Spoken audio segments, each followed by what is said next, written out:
First, I've repeatedly voiced Russia's official stance. Iran has the right to a peaceful nuclear program, and it can't be singled out for discrimination. Second, we need to be aware that Iran is located in a very challenging region.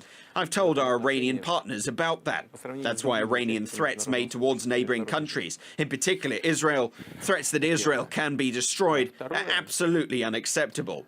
This is counterproductive. This is not a proper quote of the Iranian president. It doesn't quite matter whether it's a proper quote or not. It means it's best to avoid a wording that could be improperly quoted or could be interpreted differently. That's why the focus on Iran does have a reason behind it. I have no doubts that Iran is compliant with the rules, simply because there's no proof of the opposite. According to the latest IAEA report, Iran has been abiding by the commitments it has taken up. True, there are some outstanding issues, but with due patience and friendly attitudes, they can be resolved. I have a great respect for Iran and a great interest in it. This is a great country indeed. You don't often hear this attitude mentioned in relation to Iran, but it's true. This is a country with a great culture, a great history, and is a great nation. They're very proud of their country. They have their own understanding of their place, both in the region and in the world, and that's something you have to respect. You've grasped the core of the problem. Iranians are very smart and cunning politicians, and to a certain degree they have exploited this confrontation with the United States. They are not the only ones.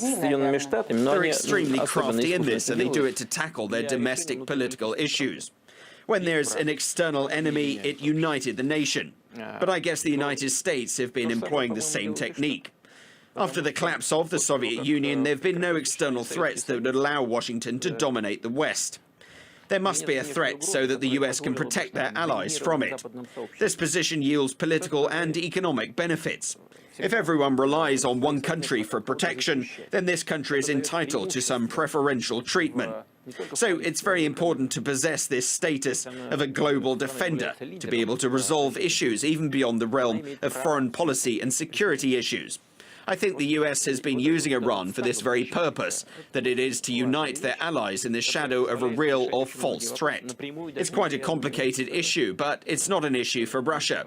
We've been complying with our international commitments, including on Iran's peaceful nuclear program. As you know, Russia built the Bushehr power plant in Iran.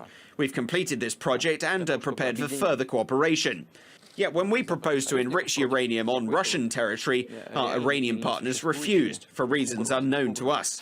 They argue that they will enrich uranium on their own, in line with existing international regulations.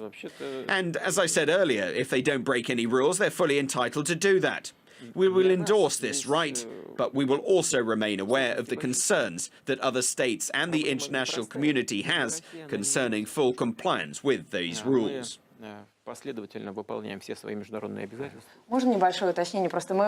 Can I clarify something? The thing is, I was asking you not only about the US-Iranian relations, but also about the US-Russian relations. Would you agree that we have fundamental ideological differences on key issues of international law? So right on the eve of my meeting with Barack Obama, you're pushing me to make some serious statements. It's a very important issue. If the country thinks it has more rights than others... I thought you wouldn't notice my deviation, but you did. Indeed, you are very persistent. To date, we don't have any significant ideological differences, but we have fundamental cultural differences. Individualism lies at the core of the American identity, while Russia has been a country of collectivism. One student of Pushkin's legacy has formulated this difference very aptly. Take Scarlett O'Hara from Gone with the Wind, for instance. She says, "I'll never be hungry again." This is the most important thing for her. Russians have different, far loftier ambitions, more of a spiritual kind. It's more about your relationship with God. We have different visions of life. That's why it's very difficult to understand each other, but it's still possible. That's why there is international law to create a level playing field for everyone.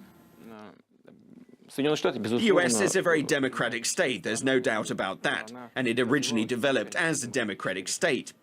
When the first settlers set their foot on the continent, life forced them to forge a relationship and maintain a dialogue with each other to survive. That's why America was initially conceived as a fundamental democracy. With that in mind, we should not forget that America's development began with a large-scale ethnic cleansing, unprecedented in human history. I wouldn't like to delve so deeply into it, but you're forcing me to do it. When Europeans arrived in America, that was the first thing they did. And you have to be honest about it. There are not so many stories like that in human history. Take the destruction of Carthage by the Roman Empire. The legend has it that Romans plowed over and sowed the city with salt so that nothing will ever grow there. Europeans didn't use the salt because they used the land for agriculture, but they wiped out the indigenous population. Then there was slavery, and that's something that's deeply ingrained in America. In his memoirs, US Secretary of State Colin Powell revealed how hard it was for him as a black man, how hard it was for him to live with other people staring at you. It means this mentality has taken root in the hearts and minds of the people, and is likely to still be there. Now take the Soviet Union. We know a lot about Stalin now. We know him as a dictator and a tyrant. But still, I don't think that in the spring of 1945, Stalin would have used a nuclear bomb against Germany, if he had one. He could have done it in 1941 or 1942, when it was a matter of life or death. But I really doubt that he would have done it in 1945, when the enemy had almost given up and had absolutely no chance to reverse the trend. I don't think he would. Now look at the US. They dropped the bomb on Japan, a country that was a non-nuclear state and was very close to defeat. So there are big differences between us, but it's quite natural that people with such differences are determined to find ways to understand each other better. I don't think there is an alternative. Moreover, it's not by chance that Russia and the US forged an alliance in the most critical moments of modern history. That was the case in World War I and World War II.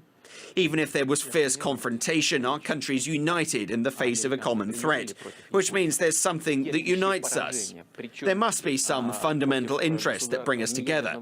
That's something we need to focus on first.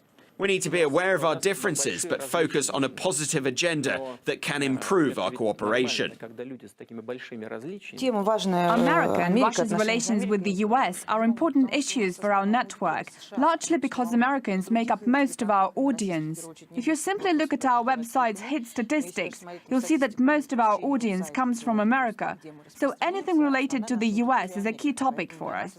And here is Anastasia Cherkina, who has specially come over from New York for this meeting. She works at our US-based channel, RT America, which caters to an American audience and focuses specifically on American issues. Is that right, Anastasia?